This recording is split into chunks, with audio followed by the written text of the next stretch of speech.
taxes was taxing. Now taxes is relaxing when you file for free. I can file for free? TurboTax Free Edition. Roughly 37% of filers qualify. Simple Form 1040 returns only. See if you qualify at turbotax.com/free. I can file for free. Now this is taxes. File for free with TurboTax Free Edition and get your maximum refund. No schedules except for Earned Income Tax Credit, Child Tax Credit, and Student Loan Interest. See if you qualify at turbotax.com/free.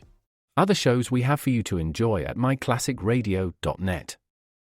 The Avengers was most certainly not a household name in South Africa prior to the radio series. With no national television service until 1976, the mechanism simply was not present in the country to show television programs to mass audiences. While many other countries reveled in the filmed adventures of John Steed and company, South Africa was not equipped to join in the fun. The series took Britain by storm and made a major impression in the American markets, being the greatest of rarities, a British series given a network transmission slot. However, as a film series, rather than a videotaped one, The Avengers was able to gain a modicum of exposure in South Africa through film rentals. Come and listen at myclassicradio.net. Counter Spy.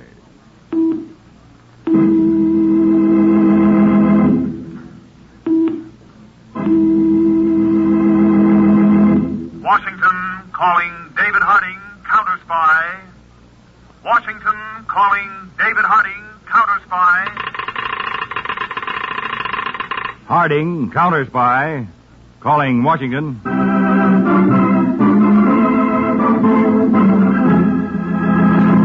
United States Counter Spies, especially appointed to investigate and combat the enemies of our country, both at home and abroad. These Counter Spy reports to the American people are brought to you each week at this time. Now, the case of the spectrograph.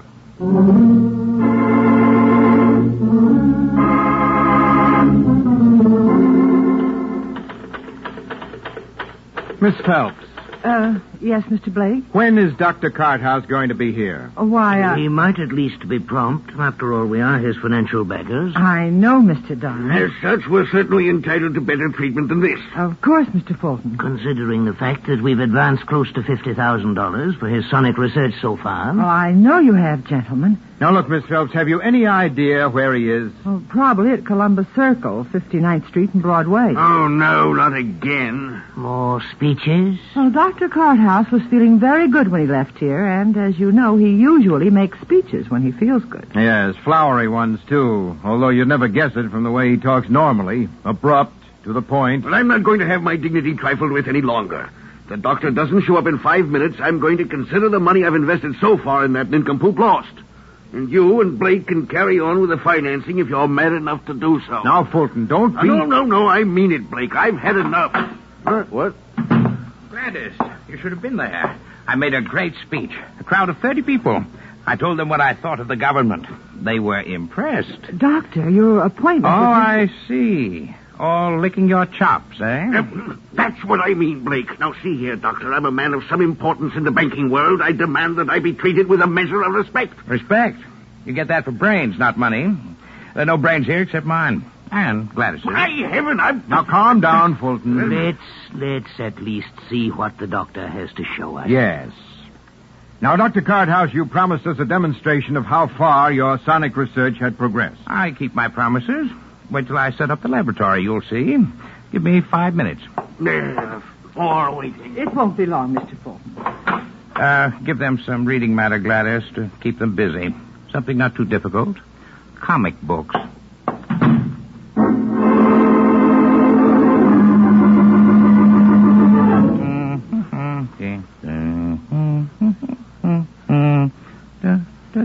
Ha. Good. All set. Come in and see. It's about time. This had better be good, Carthouse. I'm sure it will be, gentlemen. Gladys, you come too. You've never seen this. Oh, thank you, Dr. Carthouse. Close the door. All right, gentlemen. Sit down. Yes, let's see this. Good. First, a preliminary demonstration. See this table backed by thick wood planks? I take this glass tumbler, and put it on the table in front of the planks. You follow me? We have brains enough for that. I'm surprised. Now here, this thing which looks like a radio. It produces sound waves with tremendous frequencies. It's made of, you wouldn't understand. Just call it a sound box. Now see this hole in front of the sound box. It sends out directional sound waves. Listen. Watch.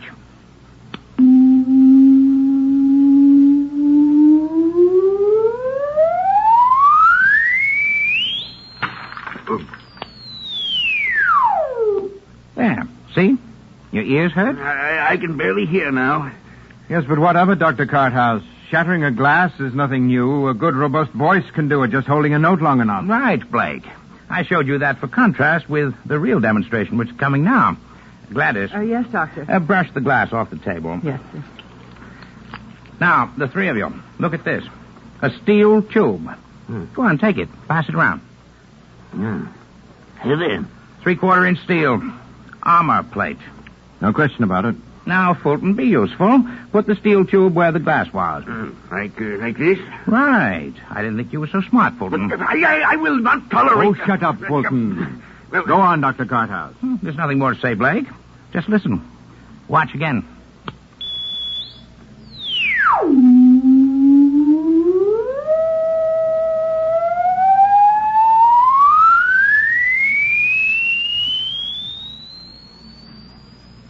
Well, what's the matter? Something go wrong, Doctor? No, the sound waves which are sent out now are too high for your ears to hear. Just watch the steel tube.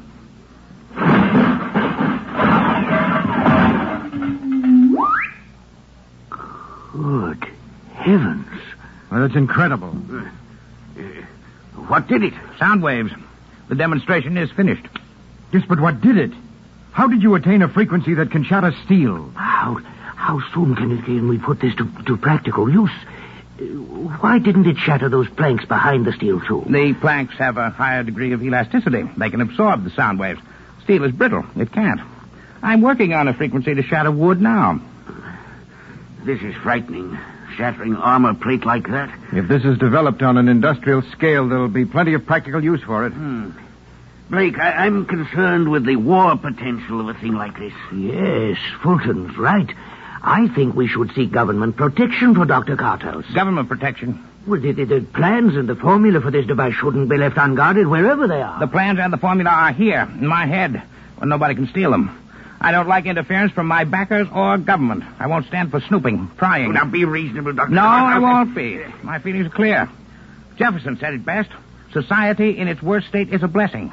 Government in its best state is a necessary evil. I must be free to work. No interference from you or the government. Take it or leave it. That doesn't give us much choice. No. Well, then, go on as it is. And good night. Come on, gentlemen. Let's find an atmosphere of sanity. Good night. Good night, Mr. Carter. Good night.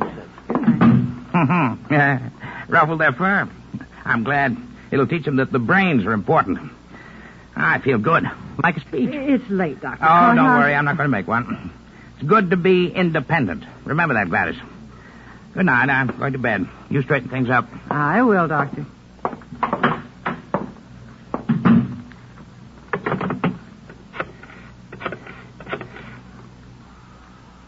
Long distance? I'd like to place a call to Washington, D.C., the headquarters of the United States Scouter Prize.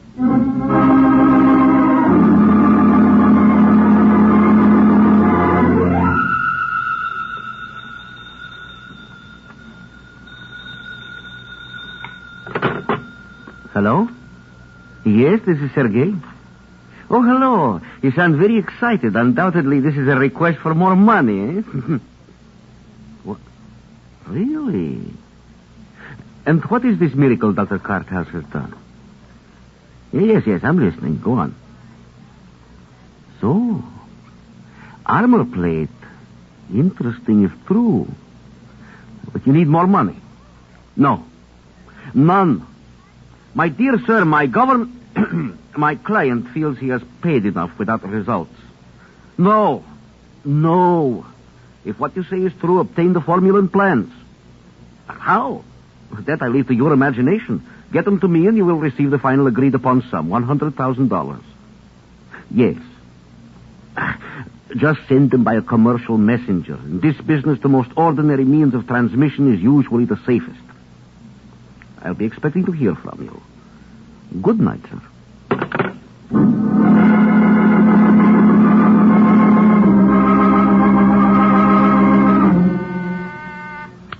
Yes, what is it, Peters? Mr. Harding, there's a call from New York for you, a Miss Gladys Phelps, about a Dr. Semyon Carthouse. Oh, my gosh, not him again. What's that, Chief? Well, never mind. Put the call on my line, then call Bowling Field and tell them to get the jet plane ready for a trip. Then come in here yourself. Hello? Hello? Hello? Miss Phelps? Yes. Is this Mr. Harding? Yes, it is. You're calling about Dr. Semyon Carthouse? Yes, Mr. Harding. I work with him. Yes, go on, Miss Phelps. Well, Dr. Carthouse has just concluded a rather terrifying demonstration in the field of sonic power. I think he should be protected for his own sake. Oh, does he know you're calling me? Oh, no, sir. I thought not. The doctor's a bit eccentric. Yes, that's a mild word, Miss Phelps. You don't have to explain. I've had dealings with him before. Well, then you understand he must know nothing of this. I thought perhaps that you could send an agent. Hold it, Peter. Well, Miss Phelps. Yes. I'll come up to see you myself. I should be in New York in about 2 hours and a half. Oh, thank you, Mr. Harding. Where shall I meet you? Where are you now? At the doctor's home, 1232 West 82nd Street. All right. You be at the corner of 82nd Street and Columbus Avenue in exactly 3 hours. I'll pick you up in a car, and you can tell me all about it while we drive around. I'll be there, Mr. Harding. Fine. Goodbye. Goodbye. Chief, what's this all about? A woman calls from New York, mentions a Dr. Carthouse, and right away we're flying up there. Peters, I don't know what it's about, but the fact that it concerns Dr. Carthouse is enough for me. Where he's involved, I'd fly from here to Moscow via the Antarctic if I had to. Who the dickens is he? The most brilliant and aggravating man I've ever dealt with. I'll tell you all about him on our flight up. Come on, let's get started.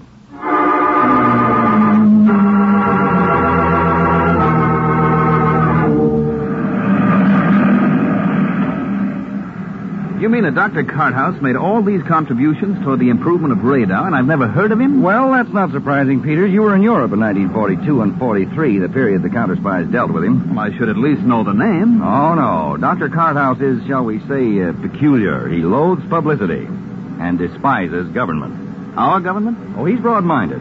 Any government. He never officially worked for us. But the results of his research, Chief, how did we get them? Well, he brought them into us, but he never worked for us. We had to guard him without letting him know that he was being guarded and finance him through apparently private sources. Must have been one headache to you. But tell me, why weren't his services just drafted for the government? That's easier said than done. He refused point blank to work. Of course, we could have had him arrested, even shot, but that wouldn't have given us the benefit of his brain. That's true, Dave. You can't force a man to think. Yeah, particularly not Dr. Carthouse. He literally doesn't give a hoot for anything or anybody. He's not at all reticent about announcing that fact. Unpleasant character. Oh, no, to the contrary. Very pleasant. And very difficult to guard. Our biggest job was protecting him from being mobbed. Mobbed? Yes. You see, he has a hobby, not stamps or model planes or anything normal. He likes to make speeches. What? Yeah, one day he's in Union Square denouncing communism, and the next day he's at the Chamber of Commerce meeting denouncing capitalism. Some character. Dr. Carthouse is just against. Doesn't make any difference what. He's against it. Well, I'm looking forward to meeting him. Well, don't, Peters, because you won't. I haven't the faintest idea what he's doing. But if he learns we're interested in it, protecting him, interfering, as he calls it, he'll stop dead. I know, because that's just what he did when he found out our agents were guarding him during the war. That's why I haven't kept an agent on him regularly. The New York office keeps a once-a-month check on him. That's all. But just what is it that he'll stop doing, Chief? You don't even know yet. Well, I know if Dr. Semyon Carthouse is doing it, it's important. That's enough for me. Exactly what it is, we'll learn in New York when we meet Miss Gladys Phelps.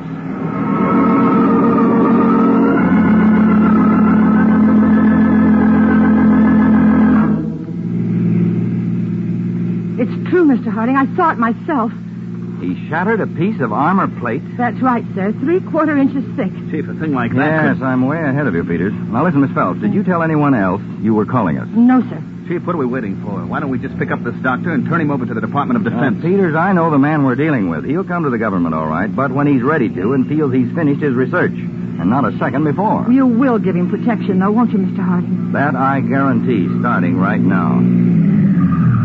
We're back at 82nd Street, Chief. All right, Miss Phelps. Now, you better get back to the doctor's house. We've been driving around for more than an hour. All right, Mr. Harding. And don't worry. We'll have a guard over him every minute from now on. Well, I've got a feeling I don't get any sleep tonight, Chief. You don't, Peters. Stick here and keep your eye on that house she's going into until I send an agent to relieve you. Okay. Now, one thing you've got to make sure of, Peters, that Dr. Carthouse doesn't become suspicious of you. I haven't lost a trail yet, Chief. Well, if Carthouse finds out about you, we lose more than a trail. We lose the use of his brain, and that we can't pick up. I'll be... Hey, the girl's coming back. What? Mr. Harding, the laboratory. Dr. Carthouse, he's been murdered. Other shows we have for you to enjoy at myclassicradio.net. The Black Museum was a 1951 radio crime drama program independently produced by Harry Alan Towers and based on real-life cases from the files of Scotland Yard's Black Museum. Ira Marion was the scriptwriter, and music for the series was composed and conducted by Sidney Torch. Although often mistakenly cited as being produced for the BBC, the series was produced and syndicated commercially by Towers throughout the English-speaking world. Come and listen at myclassicradio.net.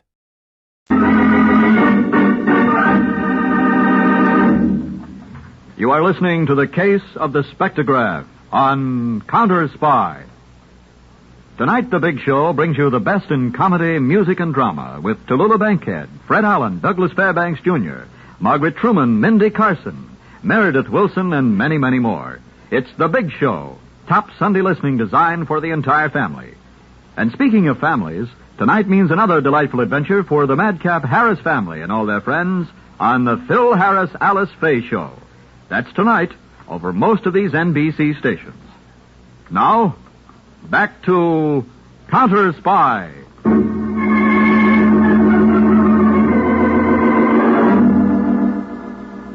Well, Peters? He's dead, all right. One shot in the temple. Dr. Carthouse Now, was please control yourself, Miss Phelps. We've got to find out who killed him, and you've got to help us. Yes. Yes, Mr. Harding, I know. It's a cinch that was one of the three financial backers Miss Phelps told us about, since they were the only ones who knew of the doctor's experiment. Yes, looks like it. Well, Peters, you take a look around the laboratory while I ask Miss Phelps some questions about this equipment here. All right. Miss Phelps, is this the device Dr. Carthouse used in his experiment, the thing he called a sound box? Yes, sir. Know how to work it? No, sir. No one but Dr. Carthouse did. I see. Well, this machine over here with the endless roll of paper in it and the pencil marks on the paper, what's this? Well, that's a spectrograph, Mr. Harding. It draws a picture of sound waves. Dr. Carthouse used it to make the sound patterns of his research visual. Oh, yes, I've heard of the spectrograph. That's funny. What is, Miss Phelps? That roll of paper in the spectrograph. I swear it was clean when I left here, but now it's all marked up. Oh, now hold it, Peters. You mean someone's used this spectrograph? So it would seem. Exactly how does this work? I'm a little vague on the details. Well, that microphone on the desk is connected to the spectrograph. Mm-hmm. When you speak into it or make a noise in front of the microphone, that pencil apparatus on the spectrograph makes a line on the paper corresponding in length to the volume of the noise. Oh, I understand. Chief, that fits in with what I found. What, Peters?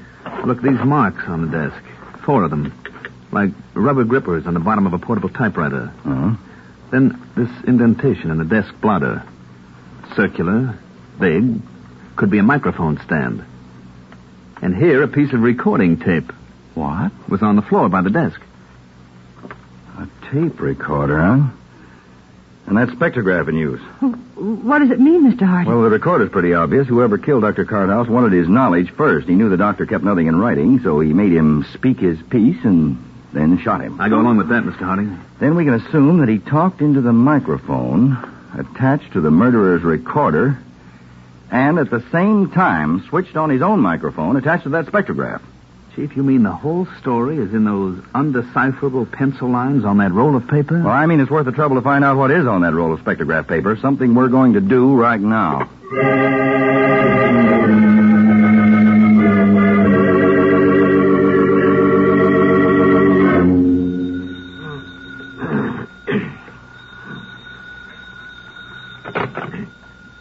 Hello? Is this Commander Tackett of the Naval Radar Section? Who is this? David Harding, United States Counter Spies. Counter Spies? Yes, I'm sorry to bother you at 2:30 in the morning, Commander Taggart. Oh, shoot, Mr. Harding. Well, now, in your radar and sonic research, you use an instrument known as the spectrograph, don't you? Yes. Yes, we do. Well, now, is there any method of reading the marks that are made by sound waves on the spectrograph tape? Oh, well, there are experts, yes, who can do it. Well, where could I find such a man? Well, if you give me a couple of days... Oh, no, that's too long. Commander, isn't there any other way we could find out what a spectrograph tape says? Well, I might be able to make it talk. How? We have the apparatus in our naval laboratory here in New York. If I had an enlarged photograph of the spectrograph tape... You'll have it, Commander Taggart. If you'll go right down to the naval laboratory, I'll meet you there in 30 minutes.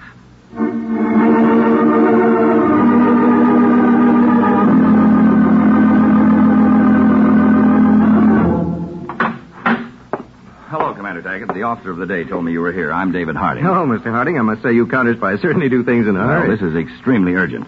Oh, fine. Do you have the enlargement of the spectrograph? Well, my assistant, Mr. Peters, is standing by at our counter spy photo laboratory, and he'll rush right over with it just as soon as it's ready. Good. Well, then I can take this time to show you how I may be able to make it talk. Yes, that's what I came for.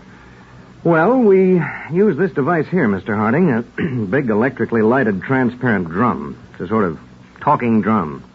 Talking drum? Yes, Mr. Harding.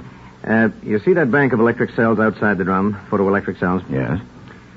Well, when we place strips of black paper or tape on the drum and revolve it, the photoelectric beam is broken, and a series of vibrations are transmitted to a speaker for as long a time as the beam set up by the photoelectric cells is broken. Oh, I see. Then, theoretically, you can make paper talk without the human voice even being involved in the process. Well, that's just exactly what we've done, Mr. Harding. Look, I'll show you this test pattern we keep handy. Yes, please do. Well, first, I'll start the motor that turns the lighted drum. There we are. I see the drum revolves, but nothing happens because it's completely transparent. Now, here's the spectrogram reading, which we use for laboratory tests. That's a hand-drawn picture of some spoken phrase. Is that right? Right, Mr. Harding. And I'm sure you're familiar with the phrase of the saying. Now, here on this desk, this black tape cut up in odd shapes, it's an enlargement of this spectrogram already prepared in sections for mounting on the drum. I see. Go on. Well, I'll take this first section and mount it on the drum. So. Now, when I start the drum, listen to what happens when the part with the black tape on it passes over the photoelectric cells. Mary Hannah, Mary Hannah, Mary Hannah. That's remarkable. Wait. I'll mount the rest of this prepared laboratory tape on the drum, and there we are. Now, listen.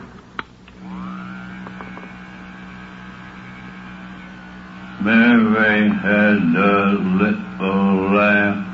His fleece was white as snow. Why, that's astounding, Commander. Do you think that by cutting up the enlarged spectrogram my assistant brings, we'll be able to hear exactly what was said on it? Well, I'm sure we will. Of course, the voices won't be recognized. Well, that's not too important if we can only get them... Here you are, Mr. Harding. The enlarged spectrogram. Good. We had to enlarge it in sections. The roll of paper was so long. What about this, Commander Taggart? Think you can work from this? Oh, my assistant, Mr. Peters. Oh. Yes, I think so. It'll take time, though. See, I'll have to cut it up, and we can only get about 50 or 60 words on the drum at one time. Well, let's start at the beginning and get going. I want to know what those black lines say just as soon as possible. There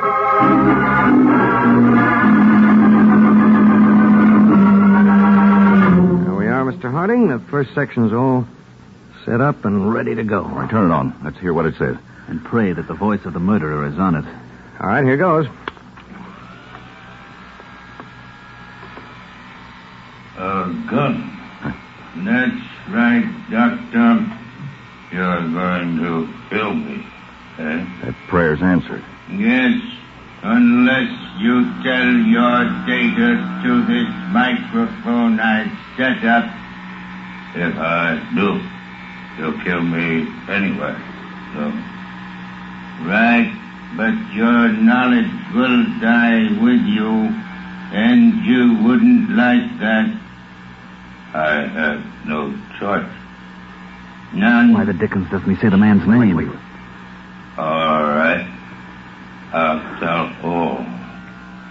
Move the mic closer, Blake. Blake.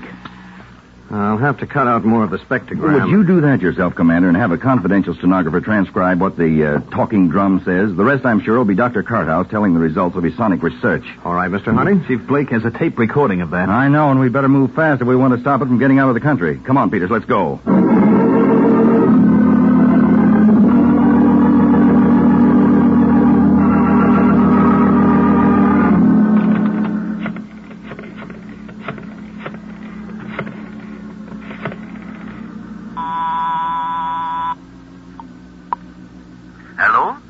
Sergei, this is Blake. I told you, Blake, no more money without results. I've gotten results. What? Yes, they're on their way over to you by messenger now. So? You'll send the money right away? 100,000? When I'm satisfied the results are worth it. Well, then satisfy yourself fast, because I need the money in a hurry. I'll be waiting to hear from you. Goodbye.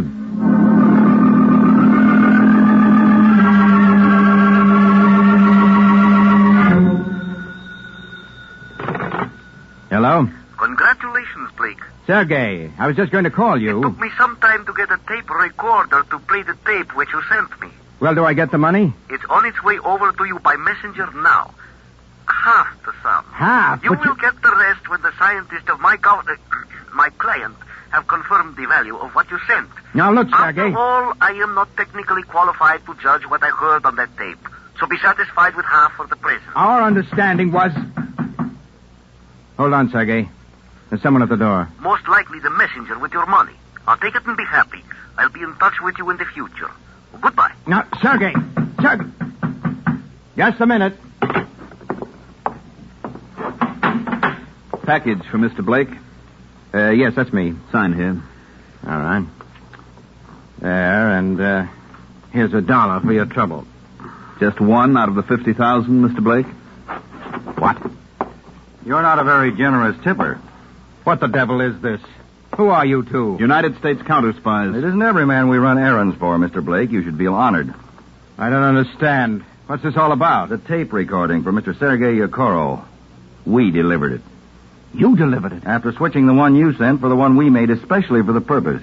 I don't know what you're talking about. It's no use, Blake. We've known about you since early this morning. The only reason we didn't pick you up sooner is that we wanted to see to whom you disposed of that recording that you forced Dr. Carthouse to dictate before you killed him. Killed him? That's right, Blake. You see, Mr. Yekoro's government will waste a lot of time trying to make something out of the recording we substituted, a fact which won't make us unhappy.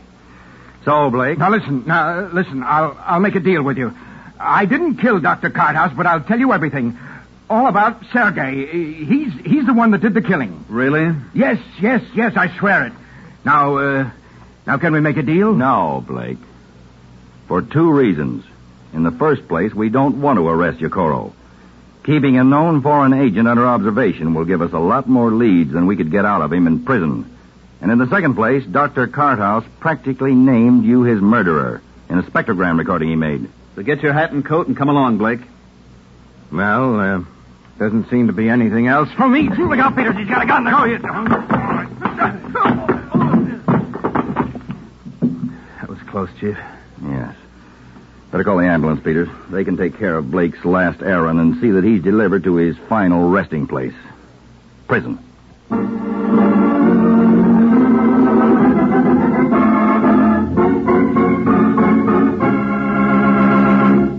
Tune in every week, same time, same station, to Counter Spy. Listen next week for the exciting Case of the Smuggled Schedule. Next week, we shall reveal for the first time why a certain small package was given one of the biggest guards in Counter Spy memory, and how your counter spies went underground so that the wrong car would lead in the right direction. Listen to The Case of the Smuggled Schedule on Counter Spy.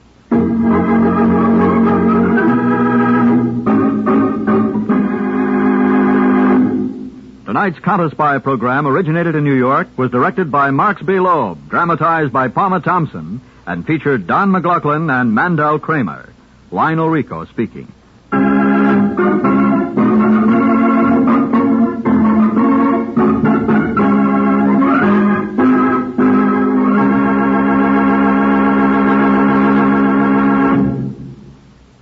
3 chimes mean good times on NBC. Tonight, The Big Show, radio's greatest spectacle, presents another broadcast in its NBC Sunday night series. Your hour and a half of comedy, music, and drama tonight includes Tallulah Bankhead, Fred Allen, Danny Thomas, Douglas Fairbanks Jr., Mindy Carson, and many, many more. Theater Guild on the air tonight brings you the radio premiere of the hit musical Carousel, starring Patrice Munsell and Cornel Wilde.